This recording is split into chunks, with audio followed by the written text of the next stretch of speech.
Okay, this makes for a very interesting debate, politically, of course, and otherwise also, because there's been, of course, a huge conversation and commentary, really, about the judiciary and the court's verdicts on Waqf and also previously on governors and presidents and assent to bills. I'd like to introduce our panel this evening. Joining us here is Raghav Avasthi, political analyst and advocate. We've got Jay Anand Dehadrai, lawyer in the Supreme Court, Mahima Singh, spokesperson of the Congress and advocate in the Supreme Court. Good evening. Thank you all very much for taking your time out and joining us here this Sunday evening.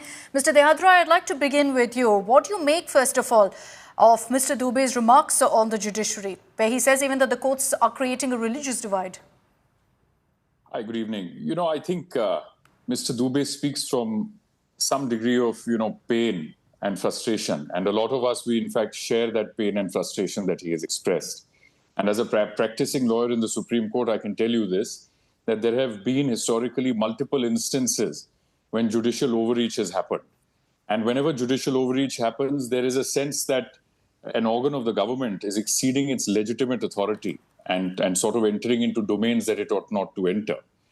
And now if you look at the most recent sort of instances of, this sort of judicial overreach, there is a question that comes to one's mind. That, for instance, when violence was brewing in Manipur, you had the Supreme Court take suo motu cognizance of those disturbances. But when you had a similar situation in Murshidabad, then the Supreme Court was completely silent about it. So there is this sense of growing unease and frustration about why, in certain instances, there is judicial activism, but in certain other instances where Parliament exercises its lawful authority to make a law, you have the Supreme Court coming in and sort of saying that that constitutional right that is accorded to the legislature to make law. So these are all very serious issues, and I'd like to say one more thing. There is this hullabaloo that we're making now about Mr. Dubey's statement, and I'll tell you why. And I'll also tell you why it is welcome in a democracy. Our democratic system is based upon the foundation of checks and balances. You don't want constant bonhomie between the organs. So if a four-term parliamentarian is feeling something wrong about how one organ of government is sort of entering or, illegitimately entering into the domain and field of another organ of government, which is the legislature that he belongs to, then he has every right fundamentally. He has a fundamental right to express his opinion. And lastly, I had a chance to hear his remarks. The Supreme Court has very broad shoulders. Your viewers must understand this. And in his statement, which I heard very carefully, he doesn't impute any motives to the Honorable Chief Justice or to any other judge.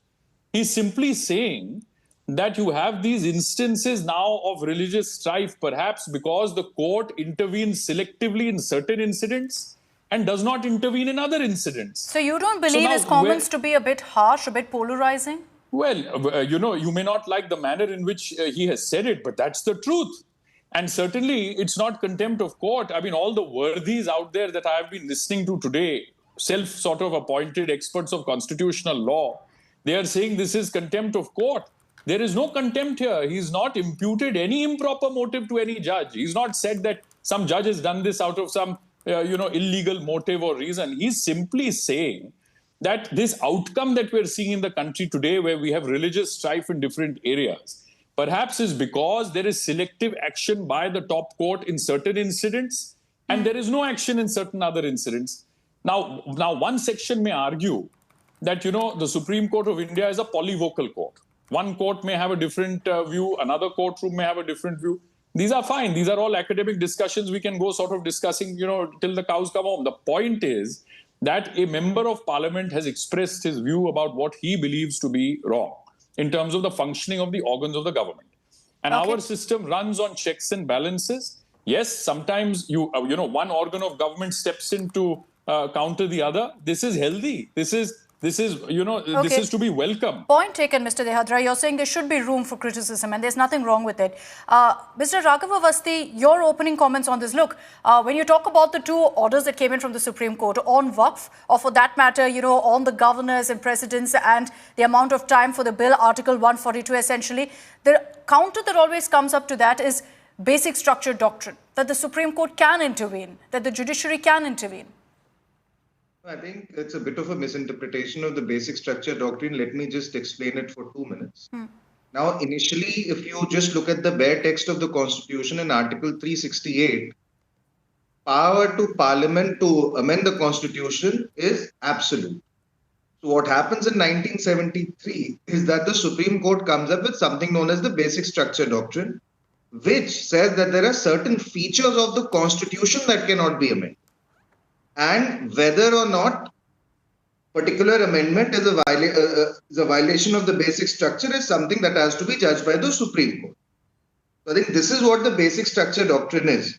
Even under the original Constitution, under Articles 32 and Article 226, there is power that is vested in constitutional courts to test the validity of statutes on the anvil of the fundamental rights that are granted to the people under Part 3 of the Constitution. So the basic structure doctrine doesn't even come into the picture here. I will just add one more point. Now, as far as we can have this argument is about the extent to which such scrutiny is to be permitted. Because I very firmly believe that the court should exercise its power only in cases where the statute in question is blatantly discriminatory. So, for example, if a law were to be made tomorrow by any government or any parliament which says that, okay, for a particular job, women cannot apply. So that is blatantly violative of the equality clause. So such things have to be struck down. Having said that, if there is a Waqf fact that has gone to the JPC and proper parliamentary procedures have been followed, then just because there is, as Jai Dehadrai ji rightly pointed out, it is a polyvocal court. So just because there is one bench that might have a political opinion about what this law should be like or what this law should not be like, then it should not interfere in such cases. No, so you think it was a politically colored judgment? Last point. Sure. The basic structure doctrine came into existence. It came into existence because there was apprehension in the minds of the people of India as well as the Wardis who were sitting in the Supreme Court at that point, that the Indira Gandhi government might amend the constitution, abolish the Supreme Court, abolish democracy, and make Azhar the president or prime minister for life. And these were statements that were being made by Congress Wardis at that time, including D.K. Barua and Bansi Lal. So this is the kind of stuff that was happening in the country, and the Indira Gandhi government of the day also opposed this the formulation or promulgation of this doctrine by the Supreme Court. No, so let me bring in Mahima Singh. Today the Congress is very conveniently taking some other position. No, Mr. Awasthi, let's give Ms. Mahima Singh a chance to respond. Spokesperson of the Congress, importantly also advocate of the Supreme Court. So, ma'am, I'm very curious to know what you have to say about this entire issue. You've heard already from the other panelists who believe that, look, what Mr. Dubey said, there is truth to it. There is a basis on which he's made this comment. Jai Hind, Akanksha, before I proceed to make my remarks on the issue, I must remark that your panel today is rather skewed. And skewed how, ma'am? I've seen, just a moment. No, please explain, ma'am. This is Akshita, but please explain. How is it skewed? Yes, it is skewed because since yesterday I've been seeing BJP panelists are missing, BJP spokespersons are missing from the debates. Now you've got two Supreme Court advocates arguing the matter amongst themselves, analyzing, interpreting the matter. Ma'am, I thought you'd be happy that we don't have someone from the BJP. Yes, I agree that the BJP is not joining us. But I don't see why you'd have an objection over it. It means you'll get a chance to speak. Akanksha, why get so defensive? Ma'am, yes. Allow me to make my remark, and I hope I'm free to have my view as Mr. Dubey has had. Of course, please. No, so you see, you've got advocates on your panel. If you were calling me in capacity of merely an advocate, it would have been a different story. But I am here as a Congress spokesperson, and I put off my advocate hat while I speak as a Congress spokesperson on the matter today. Because when he says, "Jitne grih yuddha desh mein chal rahe hain," and then he goes on to say, "Uske liye keval aur keval सर्वोच्च न्यायालय जिम्मेदार है." In शब्दों को अगर आप पढ़ेंगे, when you study these words, if at all you call it to be anything, it is pure contempt. A BJP, a government that on a drop of a hat goes on to challenge the opposition to say, go to the Supreme Court. Why don't you move the courts? Well, when we go out to protest against BJP's excesses, they go on to say, why are you protesting on the streets? Why don't you go to the courts? Now, here we see an MP of the same party coming ahead and saying that the courts are corrupt. Just 2 days ago, we heard the Honorable Vice President say that the courts are, the Section 1, Article 142 is rather a nuclear missile material. Yeah. I mean, they're not watching their words. Now, let me just say, Akanksha, you see, why I say is, the BJP, I hope, I wish the BJP spokesperson was here, because now, unfortunately, someone from you, amongst you, will have to cover up for the BJP when I go on to say this. When Article 370 abrogation judgment came out, when Ram Mandir judgment came out, this was the very BJP, that was hailing the Supreme Court, and at many other such instances. But today, when the Supreme Court goes on to act on the Waqf Act, goes on to act on the excesses of the governors, this very BJP cries out foul, because they are being checked, and Okay. the doctrine of checks Okay. and balances has already been mentioned here. See, I said BJP will be covered up, and so we are going to see. But let me just complete that. You see, doctrine of checks and balances, doctrine of separation of powers.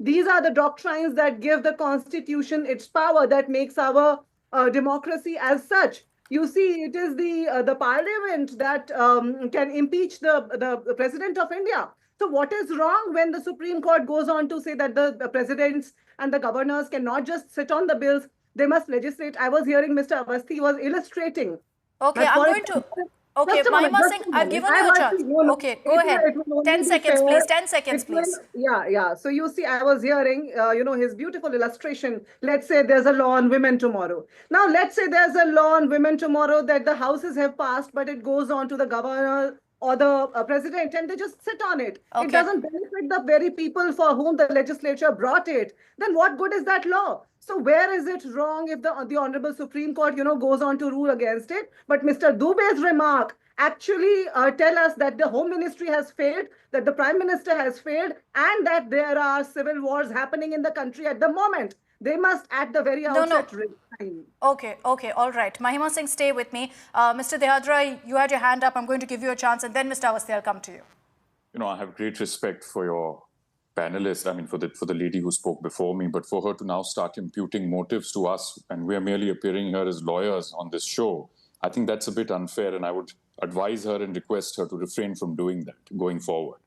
But having said that, we're only analyzing the constitutional position, that exists, and insofar as her mentioning, for instance, the governor's powers and the pocket veto available to the president, the criticism there for the Supreme Court is absolutely valid. If you look at Articles 200 and 201 and also Article 143, the position is crystal clear. The Supreme Court has read additional meaning into it, has put in timelines where none exist, has put in conditions where there are no conditions. Under Article 143, the entire interpretation is incorrect because that is only advisory jurisdiction. Now it has become a sort of compulsory course of action that has to be taken by the president when a bill is sent by the governor for reconsideration. So, ma'am, please go back and read your constitution before you start making personal attacks at individuals. Please stop doing that. The Congress party should get its act together. That is one aspect of it. Second, this constant attack on Mr. Dubey. Look, I'm sure he can defend himself perfectly well. But what he's saying about the Supreme Court is an issue that should concern all of us, including Madam Mahima Singh ji, because she's also, after all, a lawyer. She's a patriot. I don't take that away from her. She's a nationalist. She's a patriot. But that means we have to abide by the Constitution. The judges are not going to sit, ma'am, and amend the Constitution. That power is granted under Article 368 only with the Parliament of India. So now when the Waqf, for example, the Waqf Act, as Mr. Avasthi very beautifully pointed out, it's gone through JPC, 2 houses of Parliament. It's been put to a vote. This is the democratic will of the country that they want this law to be created. Now, if there is something blatantly violative in that law, the Supreme Court, in its jurisdiction under Article 32, will analyze that and will strike it down if there is something unconstitutional. Why the hurry to stay aspects of it or stay operation of it? That, according to me, is not fair. And this is where that frustration, ma'am, is coming from. Not merely, parliamentarians belonging to one, political party or the other, but right-minded citizens as well. And I don't take that away from, Miss Mahima Singh ji. I mean, she's with the Congress, fine. I mean, I have no political affiliations at all, so it makes no difference to me. But I'm speaking as a person, as an Indian citizen who believes in the Constitution, is a nationalist. And yes, I do not want the tyranny of the unelected. I have great respect for our judges. We have some of the finest judges in the world. Our judiciary is first class. But sometimes, once in a while, you have to also remind the Supreme Court that it has to function within its own domain. It cannot enter the legislative domain. That is very dangerous. And Madam Mahima Singh ji should be very familiar with this. She comes from the party of Mrs. Indira Gandhi, who actually suspended the Constitution of India, including fundamental rights.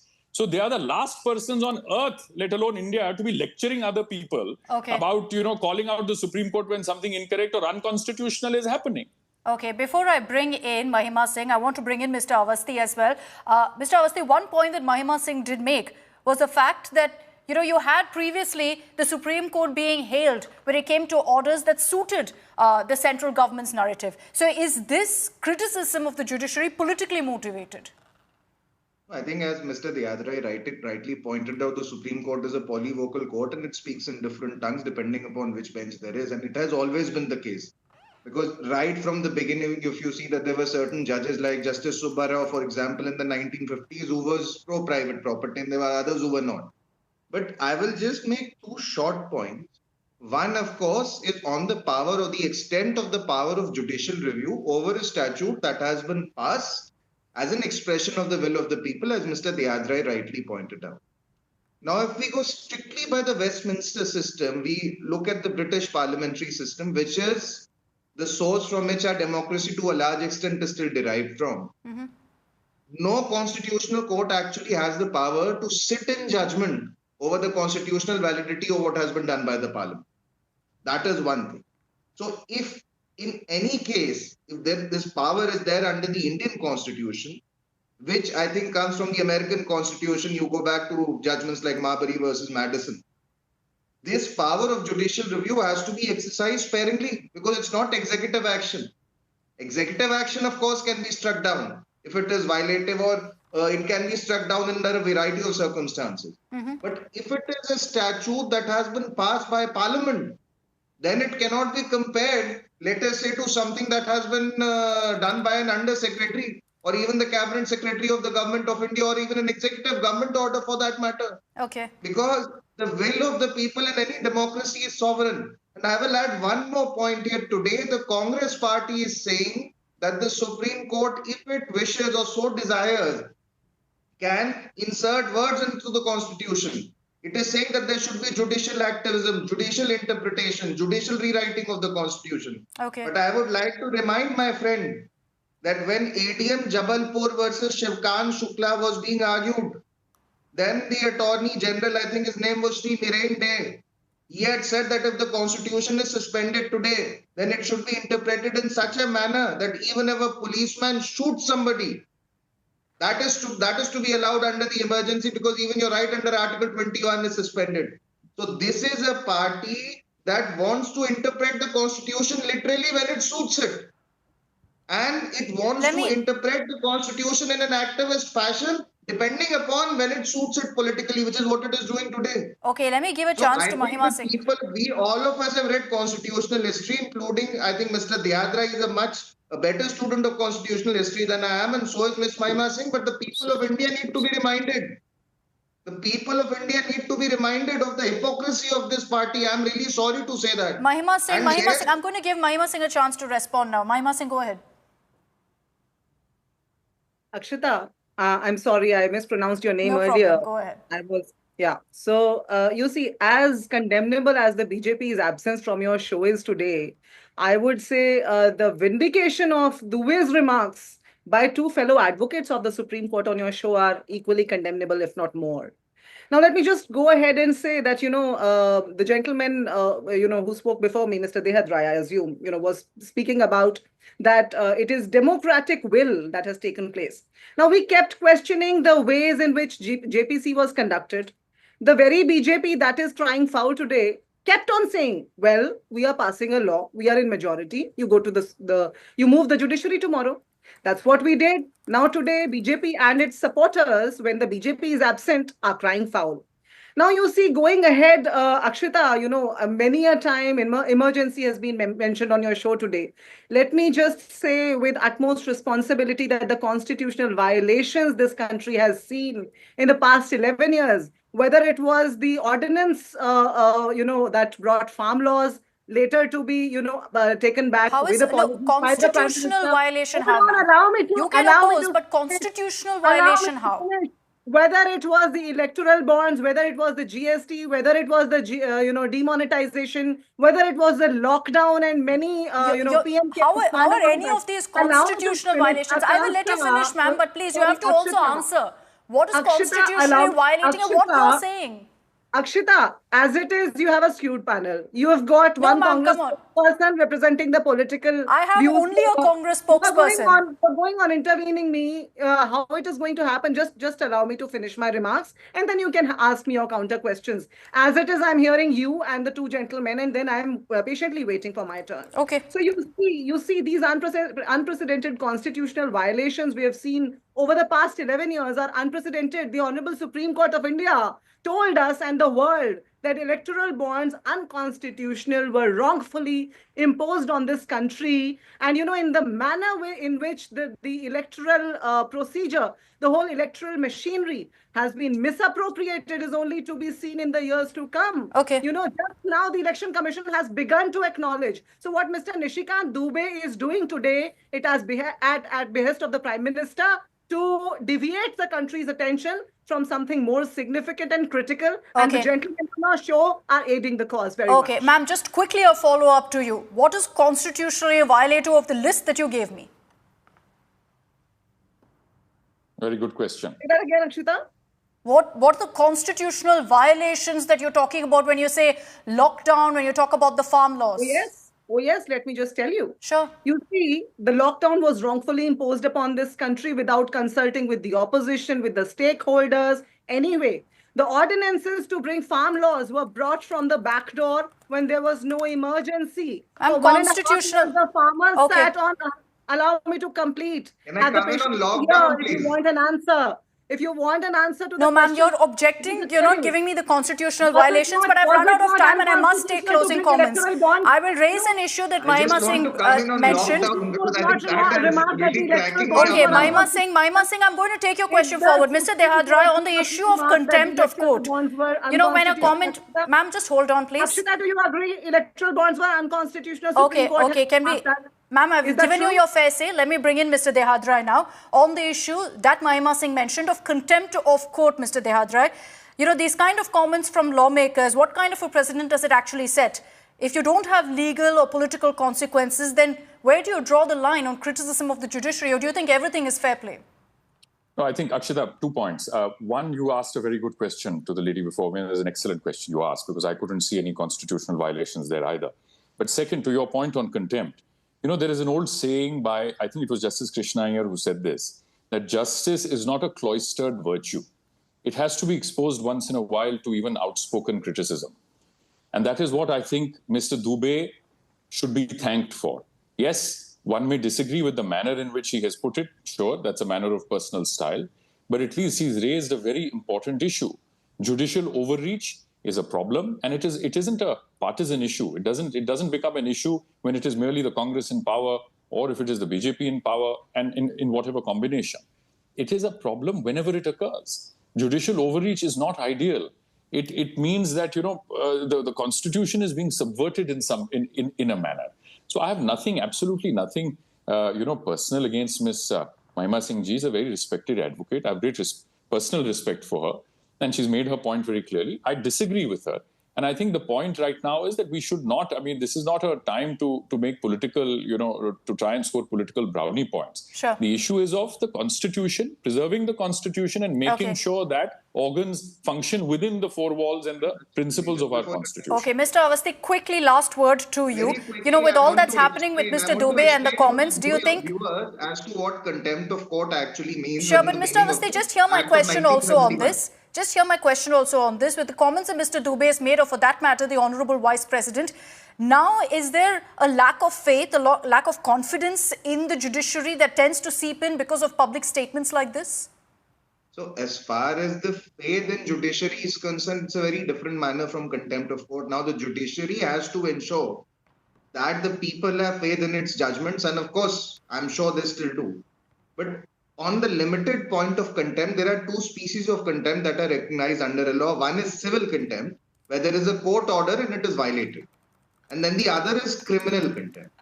So case of criminal contempt occurs not when I express any opinion about a judgment that has been passed. That is my right under a democracy. Even constitutional scholars have the right to criticize judgments that have been written on constitutional questions. Criminal contempt occurs when I interfere with the administration of justice.